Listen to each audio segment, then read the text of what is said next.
El ministerio Conéctate a Jesús se complace en presentar de la serie El deseado de toda la gente, el capítulo número 16, en su templo.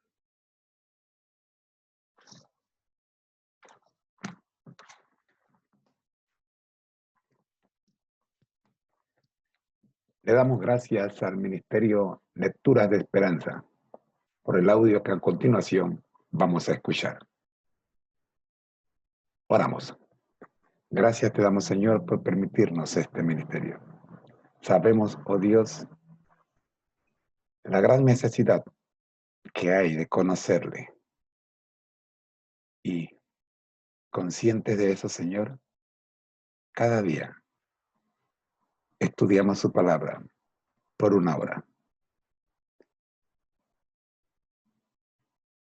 Cumpliendo, oh Dios, buscando, queriendo, intentando, Señor, sabiendo que la salvación la obtenemos por fe, pero no podemos quedarnos, Señor,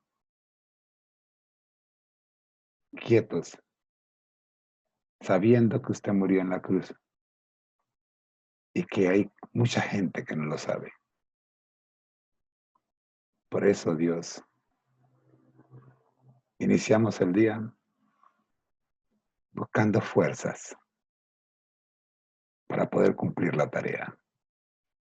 Gracias. Gracias, Señor, por amarnos y gracias por perdonar nuestros pecados. No somos dignos, Señor, de que usted nos llame hijos. Y sabemos perfectamente bien que no podemos hacer nada para alcanzar el cielo. Por eso, Dios, estamos agradecidos con usted.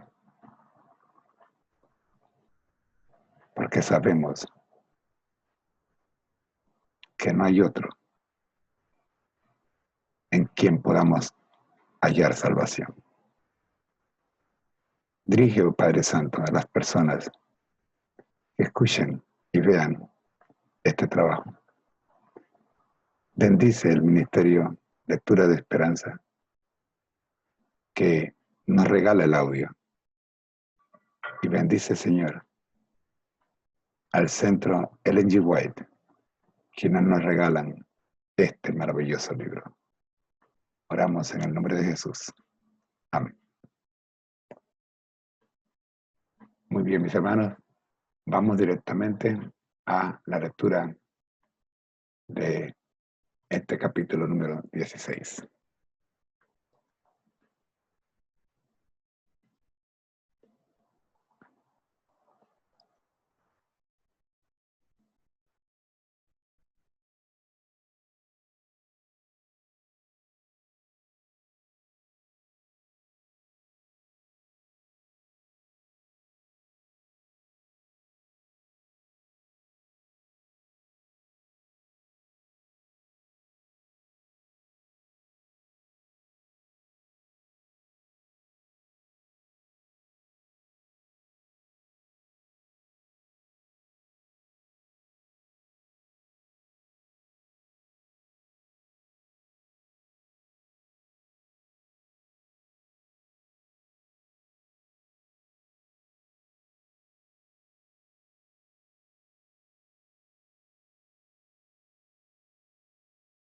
Capítulo 16 en su templo. Después de esto descendió a Camerún él y su madre y hermanos y discípulos, y estuvieron allí no muchos días. Y estaba cerca la Pascua de los judíos, y subió Jesús a Jerusalén. En este viaje, Jesús se unió a una de las grandes compañías que se dirigían a la capital. No había anunciado todavía públicamente su misión e iba inadvertido entre la muchedumbre. En tales ocasiones, el advenimiento del Mesías, que había adquirido tanta preeminencia debido al ministerio de Juan, era a menudo el tema de conversación. La esperanza de grandeza nacional se mencionaba con fogoso entusiasmo. Jesús sabía que esta esperanza iba a quedar frustrada porque se fundaba en una interpretación equivocada de las Escrituras. Con profundo fervor, explicaba las profecías y trataba de invitar al pueblo a estudiar más determinadamente la palabra de Dios. Los dirigentes judíos habían enseñado al pueblo que en Jerusalén se les indicaba cómo adorar a Dios. Allí, durante la semana de Pascua, se congregaban grandes muchedumbres que venían de todas partes de Palestina, aún de países lejanos. Los atrios del templo se llenaban de una multitud promiscua. Muchos no podían traer consigo los sacrificios que habían de ser ofrecidos en representación del gran sacrificio. Para comodidad de los tales, se compraban y vendían animales en el atrio exterior del templo. Allí se congregaban todas las clases del pueblo para comprar sus ofrendas. Allí se cambiaba el dinero extranjero por la moneda del santuario. Se requería que cada judío pagase anualmente medio siclo como rescate de su persona, y el dinero así recolectado se usaba para el sostén del templo. Además de eso, se traían grandes sumas como ofrendas voluntarias que eran depositadas en el tesoro del templo, y era necesario que toda moneda extranjera fuese cambiada por otra que se llamaba el siclo del templo, que era aceptado por el servicio del santuario. El cambio de dinero daba oportunidad al fraude y la extorsión, y se había transformado en un vergonzoso tráfico que era fuente de renta para los sacerdotes. Los negociantes pedían precios exorbitantes por los animales que vendían y compartían sus ganancias con los sacerdotes y gobernantes, quienes se enriquecían así a expensas del pueblo. Se había enseñado a los adoradores a creer que si no ofrecían sacrificios, la bendición de Dios no descansaría sobre sus hijos o tierras. Así, se podía obtener un precio elevado por los animales, porque después de haber venido de tan lejos, la gente no quería volver a sus hogares sin cumplir el acto de devoción por la cual habían venido. En ocasión de la Pascua se ofrecía gran número de sacrificios, y las ventas realizadas en el templo eran muy cuantiosas. La confusión consiguiente daba la impresión de una ruidosa feria de ganado, más bien que del sagrado templo de Dios. Podían oírse voces agudas que regateaban, el mugido del ganado vacuno, los balidos de las ovejas, el arrullo de las palomas, mezclado con el ruido de las monedas y de disputas airadas. La confusión era tanta que perturbaba a los adoradores y las palabras dirigidas al Altísimo quedaban ahogadas por el tumulto que invadía el templo. Los judíos eran excesivamente orgullosos de su piedad. Se regocijaban de su templo y consideraban como blasfemia cualquier palabra pronunciada contra él. Eran muy rigurosos en el cumplimiento de las ceremonias relacionadas con él, pero el amor al dinero había prevalecido sobre sus escrúpulos. Apenas se daban cuenta de cuán lejos se habían apartado del propósito original del servicio instituido por Dios mismo. Cuando el Señor descendió sobre el monte Sinaí, ese lugar quedó consagrado por su presencia. Moisés recibió la orden de poner límites alrededor del monte y santificarlo. Y se oyó la voz del Señor pronunciar esta amonestación: «Guardaos, no subáis al monte, no toquéis a su término. Cualquiera que tocare el monte de seguro morirá. No le tocará mano, mas será apedreado o aseatado, sea animal o sea hombre, no vivirá». Así fue enseñada la lección de que doquiera que Dios manifestase su presencia, ese lugar es santo. Las dependencias del templo de Dios deberían haberse considerado sagradas, pero en la lucha para obtener ganancias, todo esto se perdió de vista. Los sacerdotes y gobernantes eran llamados a ser representantes de Dios ante la nación. Deberían haber corregido los abusos que se cometían en el atrio del templo. Deberían haber dado a la gente un ejemplo de integridad y compasión. En vez de buscar sus propias ganancias, debieran haber considerado la situación y las necesidades de los adoradores, y debieran haber estado dispuestos a ayudar a aquellos que no podían comprar los sacrificios requeridos, pero no obraban así. La avaricia había endurecido sus corazones. Acudían a esta fiesta los que sufrían, los que se hallaban en necesidad y angustia. Estaban allí los ciegos, los cojos y los sordos.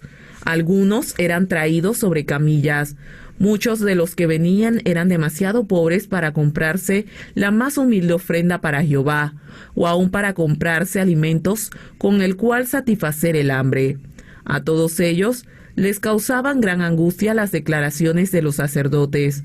Estos se jactaban de su piedad, aseveraban ser los guardianes del pueblo, pero carecían en absoluto de simpatía y compasión. En vano los pobres, los enfermos, los moribundos pedían su favor. Sus sufrimientos no despertaban piedad en el corazón de los sacerdotes. Al entrar Jesús en el templo, su mirada abarcó toda la escena.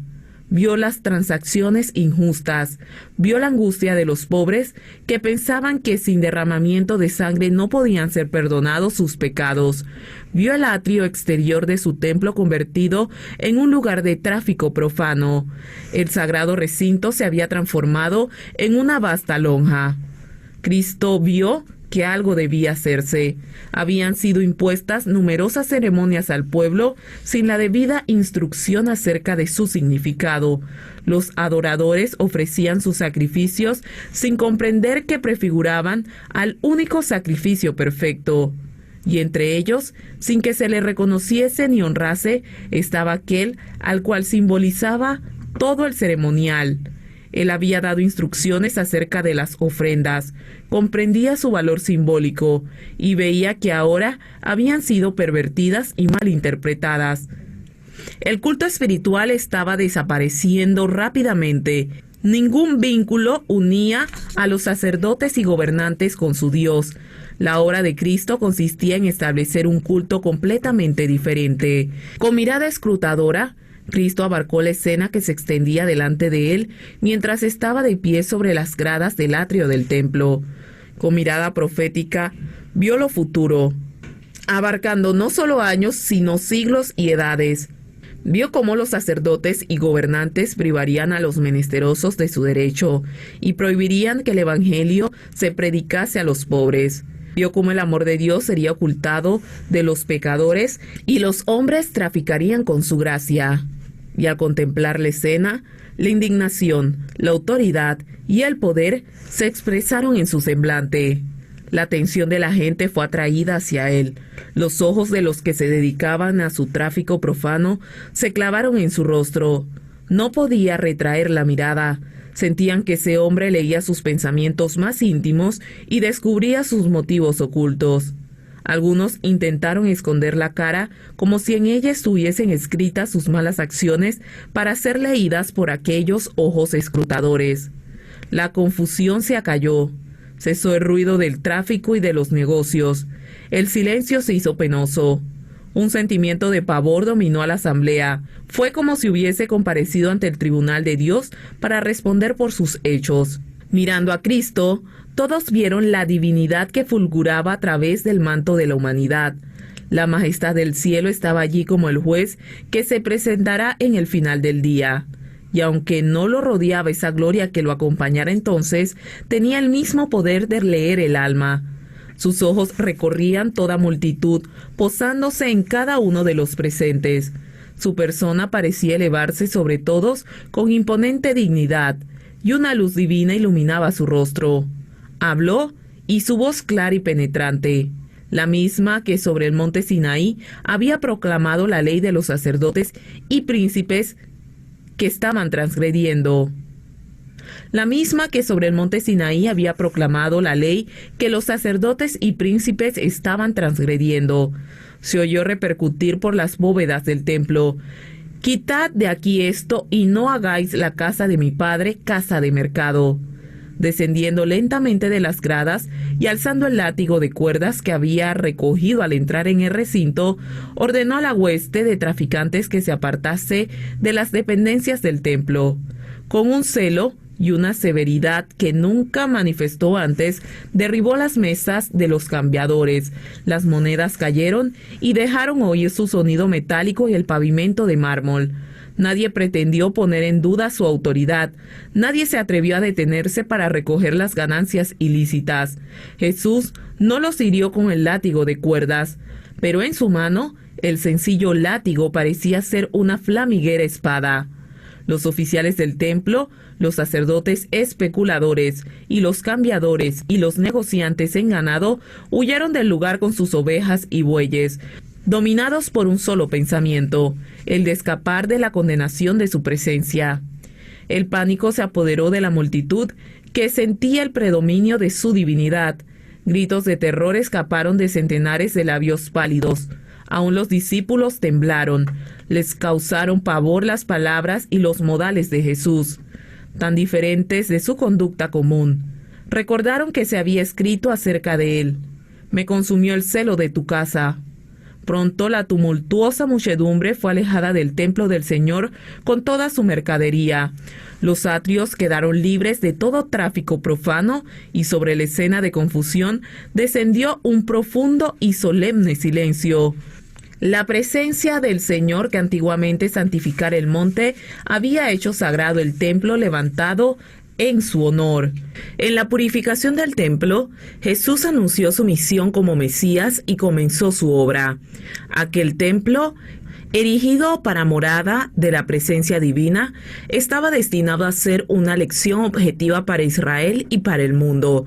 Desde las edades eternas había sido el propósito de Dios que todo ser creado, desde el resplandeciente y santo serafín hasta el hombre, fuese un templo para que en él habitase el Creador.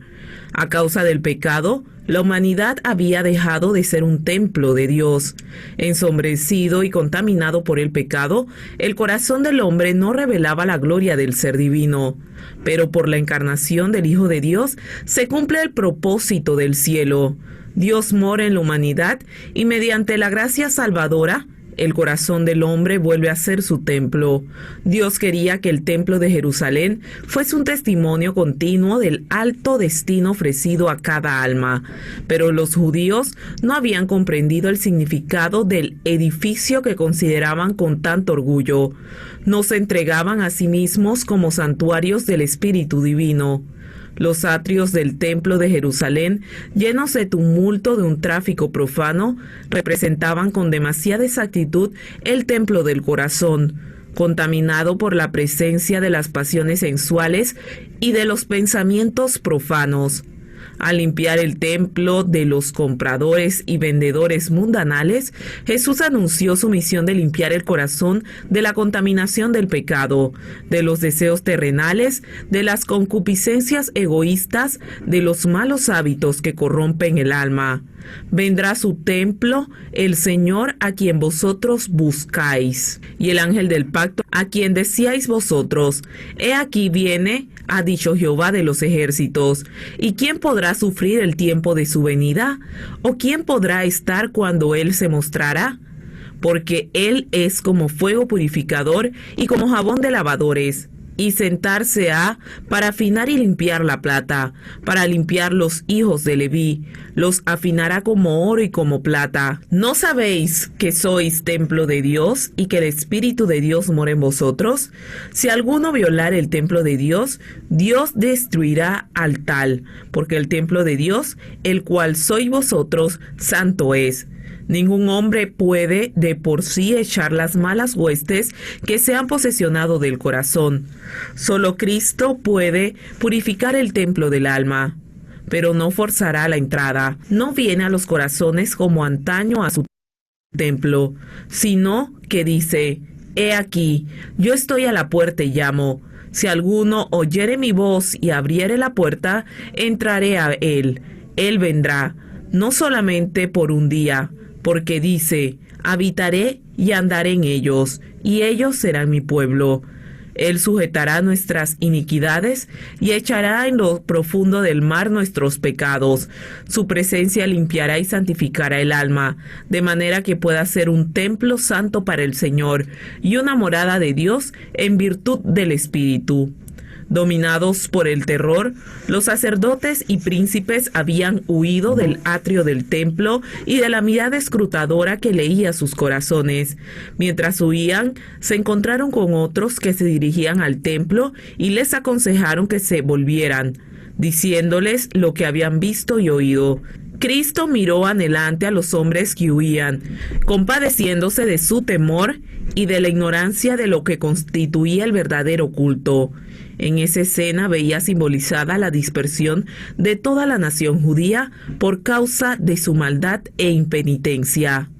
¿Y por qué huyeron los sacerdotes del templo? ¿Por qué no le hicieron frente? El que les ordenaba a que se fuesen era hijo de un carpintero, un pobre Galileo, sin jerarquía ni poder terrenal. ¿Por qué no le resistieron? ¿Por qué abandonaron la ganancia tan mal adquirida y huyeron a la orden de una persona de tan humilde apariencia externa?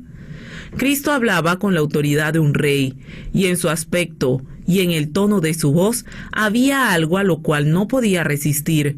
Al oír la orden, se dieron cuenta, como nunca antes, de su verdadera situación de hipócritas y ladrones. Cuando la divinidad fulguró a través de la humanidad, no solo vieron indignación en el semblante de Cristo, se dieron cuenta del significado de sus palabras, se sintieron como delante del trono del juez eterno, como oyendo su sentencia para ese tiempo y la eternidad.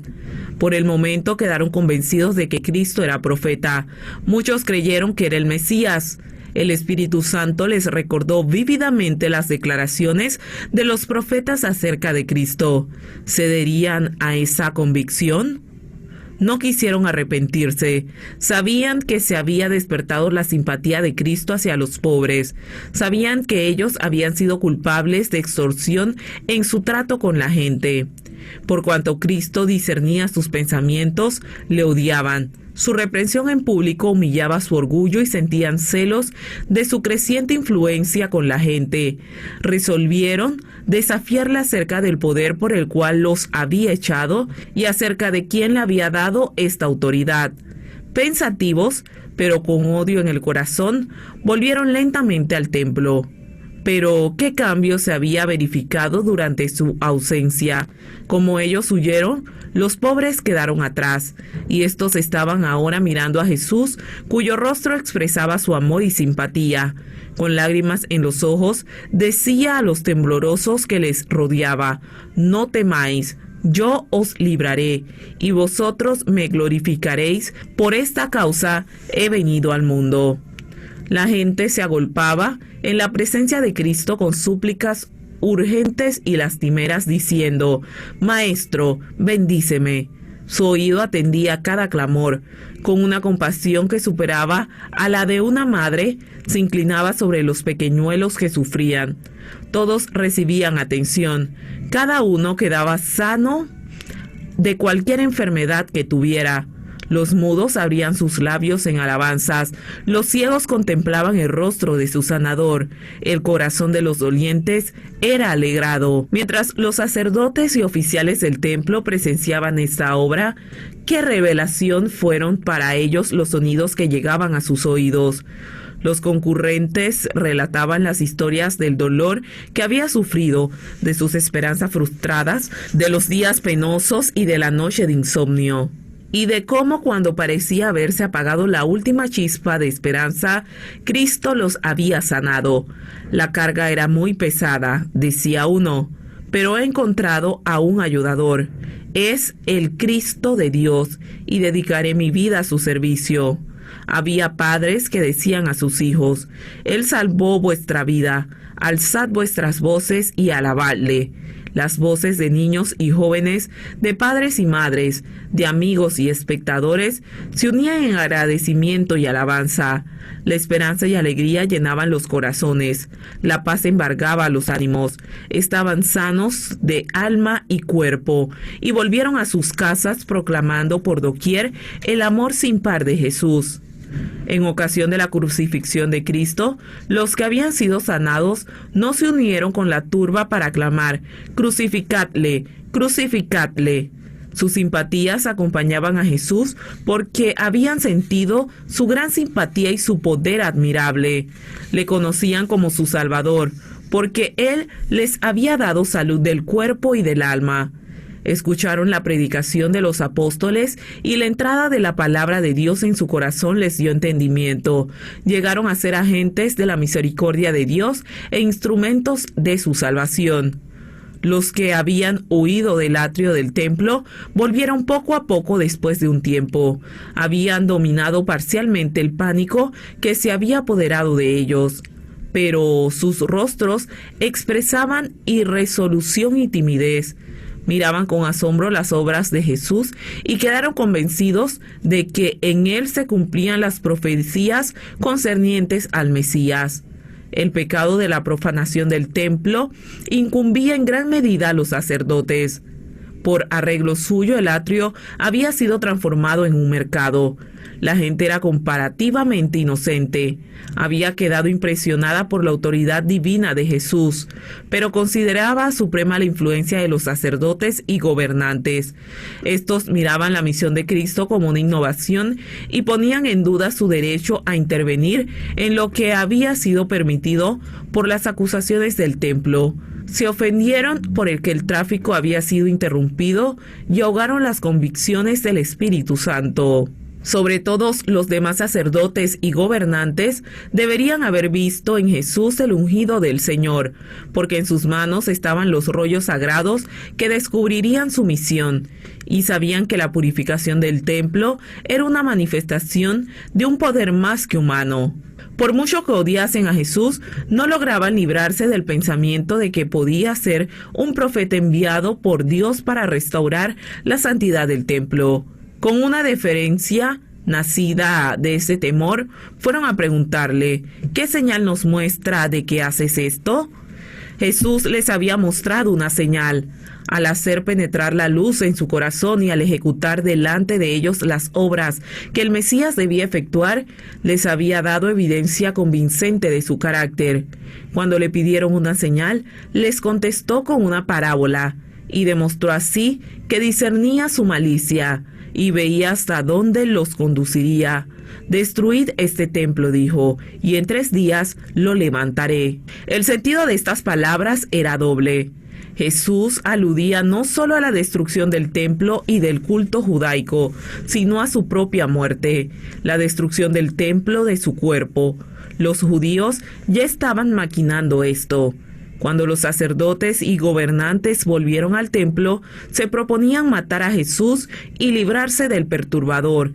Sin embargo, cuando desenmascaró ese designio suyo, no le comprendieron. Al interpretar sus palabras, las aplicaron solamente al templo de Jerusalén y con indignación exclamaron: «En 46 años fue este templo edificado, ¿y tú en 3 días lo levantarás?». Les parecía que Jesús había justificado su incredulidad y se confirmaron en su decisión de rechazarle. Cristo no quería que sus palabras fuesen entendidas por los judíos incrédulos, ni siquiera por sus discípulos en ese entonces. Sabían que serían torcidas por sus enemigos y que las volvería contra él. En ocasión de su juicio, iban a ser presentadas como acusación, y en el Calvario les serían recordadas con escarnio. Pero el explicarlas ahora había dado a sus discípulos un conocimiento de sus sufrimientos y le había impuesto un pesar que no estaban capacitados para soportar. Una explicación habría revelado prematuramente a los judíos el resultado de sus prejuicios e incredulidad.